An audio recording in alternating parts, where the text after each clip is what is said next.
You're working too hard for too little. The way you're making money now is probably limiting you because if you have to trade your time for every dollar, you're stuck in an endless cycle where you can only earn as much as you have time to work. That's why I started selling digital products. It wasn't an overnight decision, and I definitely didn't know everything when I began. But I figured out a way to make this work. And now I bring in around $14,000 a month without needing to create something new every day or constantly chase new clients. In this video, I'm going to break down exactly how I did it, step by step, from creating my first product to building an audience and automating the entire process so sales happen even when I'm not working. I linked all helpful tools and resources in the description below, so check those out to help you on your digital products journey. Step 1. Decide what type of digital product to sell. When I first started, I had no idea what kind of digital product to sell. I thought I needed to come up with something huge, like a full online course or a massive ebook, but that was overwhelming, so I simplified it. Instead of trying to create the best product, I focused on creating something useful. I looked at what people in my space were asking for, what they were struggling with, and I figured out how to provide a solution. For me, that solution came in the form of templates and digital guides. I realized people wanted shortcuts. They didn't want to spend hours figuring things out on their own, and they were willing to pay for something that made their life easier. That's where the opportunity is: saving people time, helping them solve a problem, or giving them something they can immediately use. To create my first product, which was an Instagram template, I used Canva. It's free, easy to use, and lets you design just about anything, from social media templates to planners to ebooks. I didn't have any fancy design skills, but I didn't need them. Canva has tons of pre-made elements, so I just had to customize them to fit what I was creating.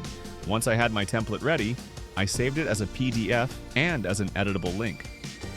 Step 2. Figure out where to sell your digital product. Next, I needed a way to sell my digital product. This is where most people get stuck because they assume they need a complicated website or an expensive e-commerce store. But I kept it simple and used Gumroad. Gumroad is a platform that lets you upload a digital product, set a price, and start selling instantly. It handles payments, sends the product to the buyer automatically, and even tracks your sales. I set up my product in under an hour, just uploaded the file, wrote a short description, and set the price. Step 3. Market your product. Now, here's where a lot of people go wrong. They expect sales to just happen. They list their product and wait, and when nobody buys, they assume it doesn't work. The reality is that selling digital products isn't about having a great product. It's about getting it in front of the right people. And that's why I focused on building an audience instead of relying on platforms like Etsy. I did try Etsy at first, but it was a mistake. The competition was insane. There were thousands of similar products, and getting mine to show up in search results was nearly impossible without paying for ads. Etsy also charged listing fees, which meant I was spending money just to have my product available even if no one bought it. Worst of all, I had no control over my audience.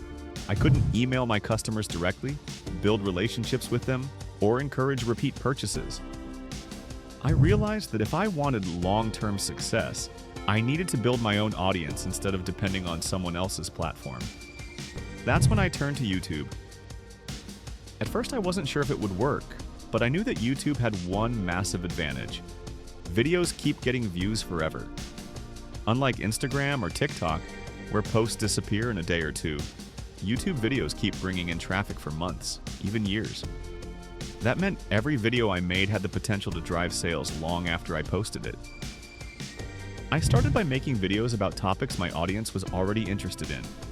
Instead of trying to sell something right away, I focused on providing value.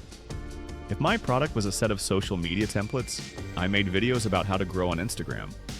The goal was to attract people who already needed what I was selling, so when I mentioned my product, it felt natural, not like a sales pitch. I also made sure to include my product link in the video description and talk about it in the video itself. I didn't just say, "Hey, buy my template." I explained why it was helpful and how it could save people time. That's an important part of selling. People don't buy products, they buy solutions. If you make it clear how your product solves a problem, sales happen naturally. Step 4. Set up email marketing. Once my audience started growing, I added another layer: email marketing. This was a game changer because social media is unpredictable. Algorithms change, platforms shut down, and you don't actually own your followers. But with email marketing, you own your list. No matter what happens on social media, you can always reach your audience directly. To get people on my email list, I offered a freebie, a lead magnet. This was something valuable that people could download for free in exchange for their email address. For example, if I was selling Instagram templates, I gave away a few free templates as a sample. The idea was to provide a small taste of the full product so people could see the value before committing to a purchase. I set this up using Kit, an email marketing platform that automates everything. When someone signed up, ConvertKit automatically sent them the freebie and added them to my email list. Then, over the next few weeks, I sent them helpful emails, tips, insights, and genuinely useful content. I wasn't just bombarding them with sales pitches, I was building trust. And once that trust was there, I introduced my product as the logical next step. To make sure sales kept coming in without me having to do constant manual work, I set up an automated email sequence. This was a pre-written series of emails that every new subscriber received. The first few emails focused on helping them, giving them free tips and useful content. Then, after about a week, I introduced my product. Because they had already received value from me, they were far more likely to buy. At this point, my business was running mostly on autopilot. My YouTube videos were bringing in traffic, my freebie was turning viewers into email subscribers, and my email sequence was turning those subscribers into customers. And the best part is that I didn't have to keep creating new products. My original digital product kept selling over and over again with zero extra work.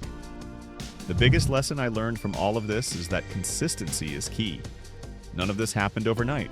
It took time to grow my audience, refine my product, and build my email list. But because I stuck with it, I was able to create a system that works even when I'm not actively working. A lot of people hesitate to start because they think they need to have everything figured out first. But the truth is, you learn as you go. My first product wasn't perfect. My first YouTube videos weren't great. My first emails weren't the best, but I kept improving, and that's what made the difference. Selling digital products is one of the best ways to create income that doesn't rely on trading hours for money. It's not a get-rich-quick scheme. It's a real business that takes effort up front, but pays off in the long run. And the sooner you start, the sooner you can start building something that gives you real financial freedom.